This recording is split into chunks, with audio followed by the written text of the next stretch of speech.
That it is. My name is Declan McCullagh. I'm like Gene here from the Northern California contingent, and I'm here representing a new Silicon Valley company called Talki, which I'll get to in a minute. But first I want to read some headlines over the last year or so. Twitter suspends Second Amendment Foundation's account on eve of annual gun rights conference. This was a few days ago, by the way, it's back now. Twitter suspends Republican lawmakers' reply to O'Rourke's proposed gun confiscation. Twitter locks Senator McConnell's account for posting video of protesters threatening him at home. Facebook labels quote from 5th century St. Augustine, the doctor of the church, as quote hate speech. Facebook blocks news article about Facebook blocking 5th century St. Augustine. Which said you have to concentrate on your own sins, not someone else's. Standard Orthodox Christianity, but that didn't stop Facebook.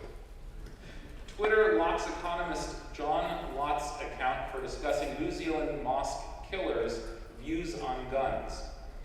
Reddit's quarantine of pro-Trump subreddit exposes more tech bias. YouTube deplatforms more Second Amendment advocates in another round of demonetization. Facebook deplatforms gun enthusiasts, eliminates Illinois Gun Owners Together group. Popular knitting platform Ravelry bans all Trump support as, quote, undeniably support for white supremacy, end quote. Apple told Parlay app developers to, quote, delete unacceptable users and would block updates if they didn't. Pinterest blacklists PJ Media and other conservative news sites. YouTube removes gun channels from their partner program. This includes not only gun reviews, but channels that discuss gun law and policy issues. And finally, Salesforce bars retailers from using its software to sell semi-automatic weapons. Now, there were some positive headlines, I found two. Facebook lifts the ban on promoting 3D printed gun blueprints, at least for, quote, legitimate vendors. Something to do with that. There's Facebook restores post quoting 5th century theologian St. Augustine. That was too much even for Facebook. And now all this deleting and suspending and demonetizing accounts is what I call deplatforming, and my sense is that it's getting worse.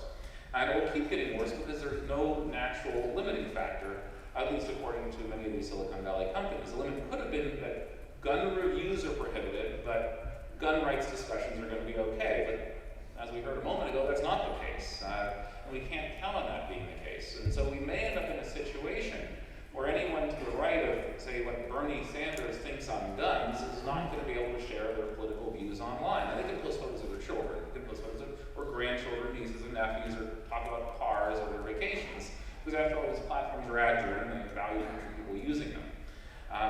But this deplatforming doesn't have to completely succeed. But if you think that you might get temporarily or permanently suspended from Facebook or YouTube or Twitter for an incorrect opinion, maybe you're a little less likely at the margin to express it in the first place. And eventually, the scope of what's acceptable to talk about in public shrinks. And so that's why Second Amendment litigator Don Kilmer, who's up at, hey, Don, you're in the back of the room, raise your hand. Don's up at 2:45 p.m. panel. But Don and I started a new discussion site that we're announcing today in beta, and it's called Talking. You can find it at talki.ng. And it's an aggregation, discussion, and messaging site that explicitly supports law-abiding Americans' right to self-defense. And you can post links to news articles, or you can post or propose laws, or court opinions, or whatever you like. And we've got a very nice commenting system, the best around.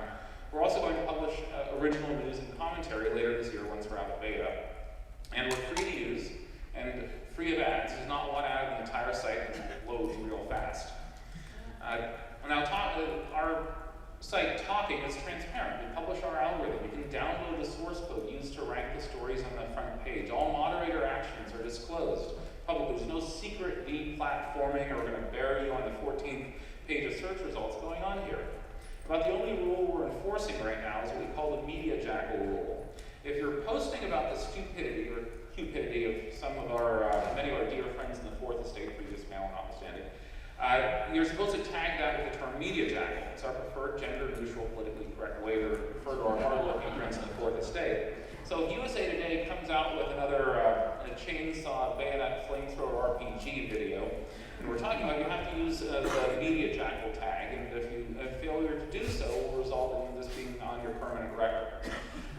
So again, you can find our news site at talki.ng, and we're still in beta if you want an account. Come find me afterwards or email me at Declan, my first name, at well.com.